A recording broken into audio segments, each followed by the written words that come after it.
What's up, everybody, and welcome down to another episode of Zetro's Toxic Vault. And because we're very fortunate, I am very fortunate to live in the Bay Area, there is a plethora of people to pick from, musicians, people that do certain things. And lately, it seems like I've gotten a slew of photographers that have come on.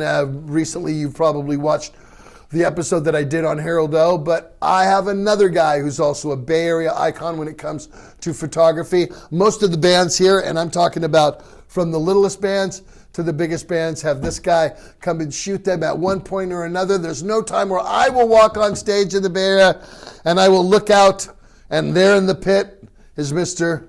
Ray Ahner. How are you doing? I'm good. Good to have you in. Thank you for having me. Nice to see you. Nice to see you. How's everything? It's good. Everything's good. You said you were talking before the camera we're shooting. You're saying a little slow so far right now, this year. It is. I've only shot one show in 23 so far, Steel Panther last week at the Fillmore. A couple local shows coming up, but no tours have really started up yet that have hit the Bay Area. So I'm sure it'll pick up. It usually does. January always starts out a little bit slow, but... Probably by the time this gets aired, it will have picked up by then. Yes, absolutely. I know I will probably have been through the Bay Area about the time this is being aired, or a little bit right after, because at the moment of this being filmed, I have to leave next week for Anthrax, Black Label Society, and Exodus. So tours are firing up that I see. Some are anyway. But I got you in here. You have shot so many famous bands. Talk about starting out shooting. Did you take photo class in high school, or how did that start for you? I did. I took a photo class in high school, and honestly, at the time, I wasn't really sure if I enjoyed it or not. I don't know. It didn't really stick with me. It was just a class to take, basically? Yeah. I really started up around 2005 or so. My wife is a professional photographer, and she kind of coached me into it a little bit and said, you go to all these concerts, you've been going to concerts for years, why don't you start taking photos? And I said, yeah, maybe I'll see. So I brought a little point and shoot. And what year was this? 2005. 2005. Yeah. So I think the first show I brought a camera to was High on Fire at Slim's. And I just walked up. There was no barricade. I just walked up right to the front of the stage, pulled out my little point and shoot, and got a picture of Matt Pike. He was looking right at me, and when I looked at the photo, I thought, wow, this is kind of cool. I've never really interacted with bands like this. So it just kind of started from there. There's a local punk band, the Grannies, who would play all over San Francisco. That was like the second or maybe third band that I took photos of, and they would play pretty often. And they were great. They were such a fun show and so great to photograph. Every time that I saw them live, I would bring a camera, and that really got me going. That band in particular really got me interested in taking photos of bands. And then it just kind of took off from there. Let me ask you another question. Would it feel naked to go to a concert without a camera now, and do you ever do that? I do. I used to, but now I kind of enjoy it. When I would go to shows without a camera, I would really feel like, wow. I would always be kind of checking to make sure that I have my bag on me, and if I didn't, I'd panic for a second, and it's like, oh yeah, I didn't bring a camera. I didn't bring it, right, wow. But now I enjoy it, Sometimes it's nice to just go and watch a show and hang out with friends and not have to worry about checking my gear after 3 songs, and just enjoy it, So I'm learning more and more to enjoy going to concerts without taking photos. But I know that is. I want to go to concerts and watch them, because if I go to a metal show or a friend of mine, somebody will always say, hey, Zet, why don't you go there and sing one with him? I don't like that. I want to go there and enjoy it so I can understand. Right. That sometimes it's cool, but a lot of times I'm like, I'll say no, I just want to watch, I just want to be a spectator tonight. It's just, that's fun for me. You know what I mean? I don't want to jump out there. So I could see how maybe going to a concert sometime would be fun without having to shoot the concert or be responsible for your gear. Oh, definitely. Although, even if I go to a show without the gear, I'm always looking to see who the photographers are. I'm always kind of looking in the photo pit, And sometimes I do get a little bit of fear of missing out, It's like, no, I decided not to take photos, but then I'll show up and, maybe I should have tried to get a photo pass for this show. But yeah, I'm learning to enjoy it more, just going and being a fan. because that's what got me started, is just being such a fan of all these bands. Now, when did you think that you could do this and go, wow, I kind of got an eye? Because somebody has to come to you and go, I think you kind of got this. Don't you think it's kind of egotistical to go, hey, I can take pictures. I'm a photographer. It is. And a lot of people would tell me that, like, I really like your photos. You have a good eye. And I look back at those photos now and I think, man, these photos are just absolute garbage. I think they were just being nice to me, But over the years, as I've gotten better and kind of learned how to shoot live music, I kind of realized, okay, I think I'm pretty good at this, And I think a lot of it comes from just being a fan and listening to the music for so long and being a fan of these bands for so long. You can almost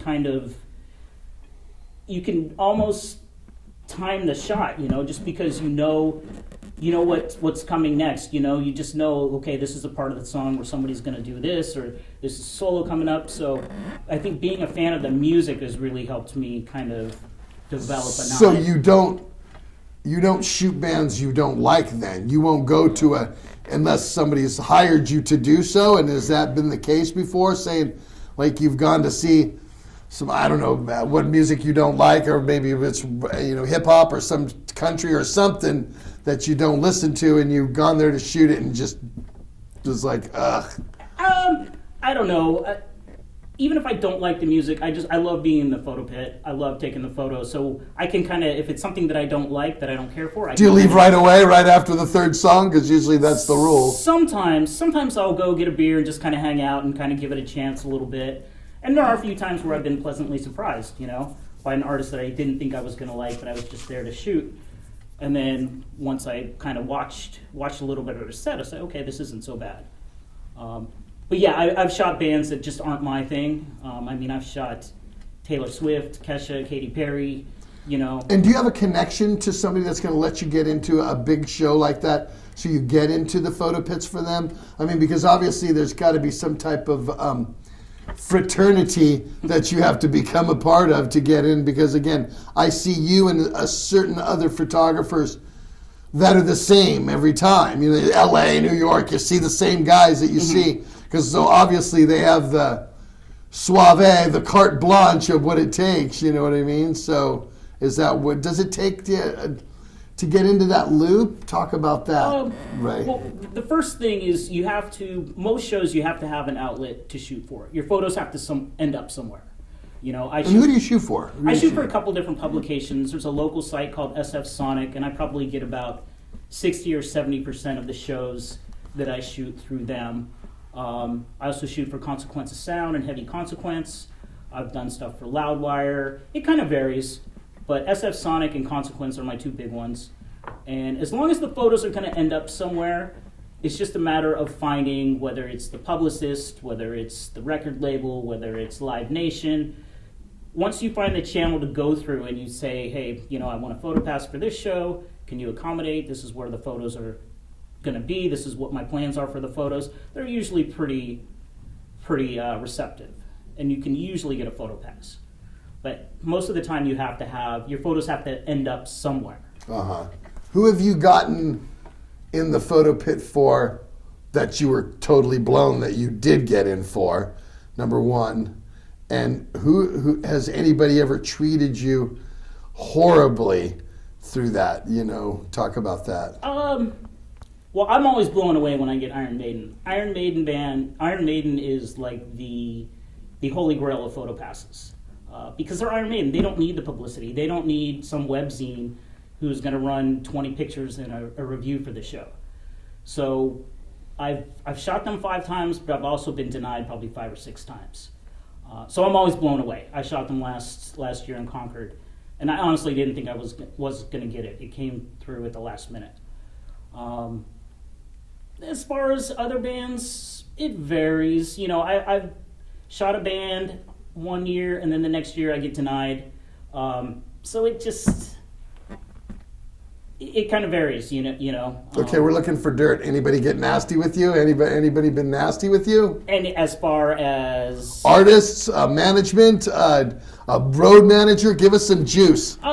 There was a road manager. You can say the name too, because we want that. Our viewers want that. You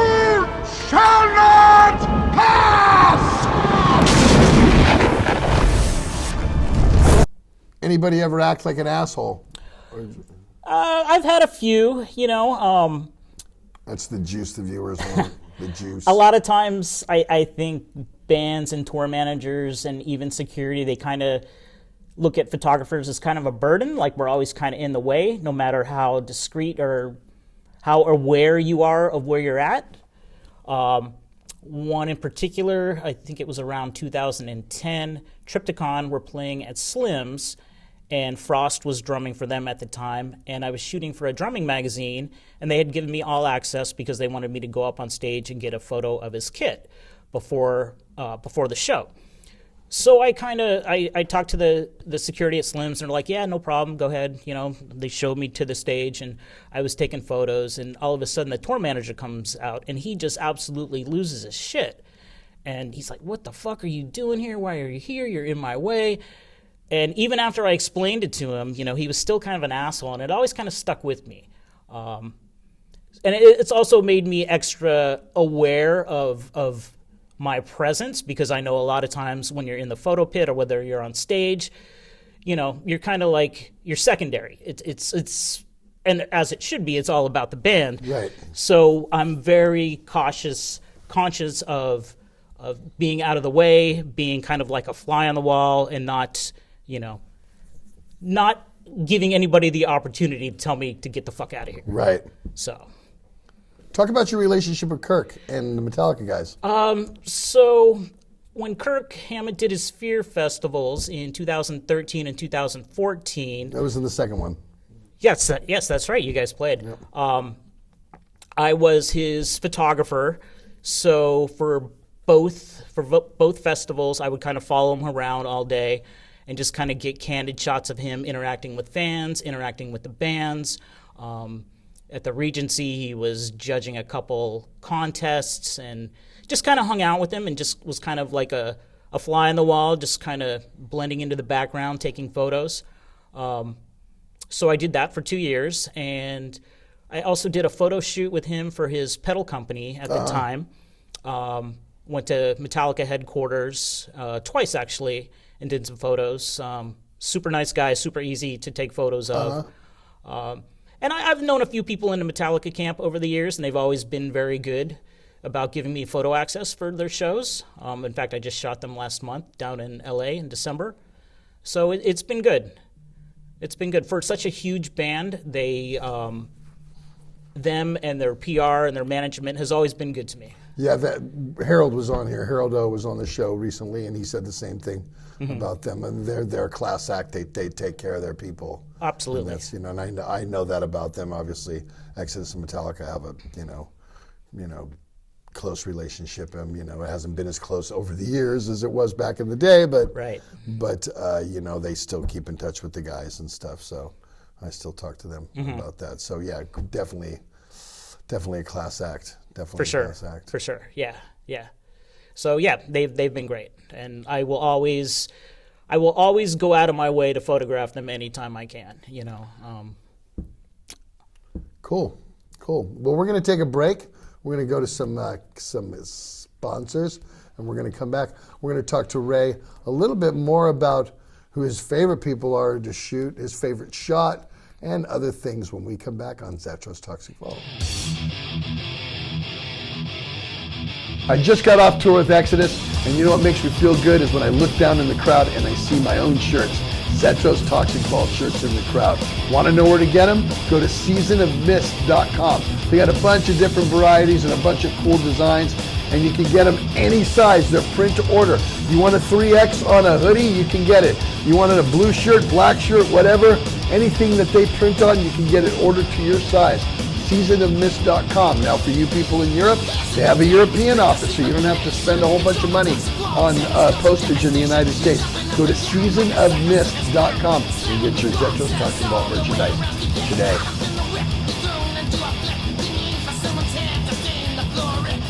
What's up, everybody? You know how we get going in the morning and we get the vault going? Death Wish Coffee. Death Wish Coffee has been a sponsor for the show since the beginning, and we love their stuff. You can get it in any major grocery store, or just go to deathwishcoffee.com and order some today. Remember, want to get your day going right? Death Wish Coffee, baby.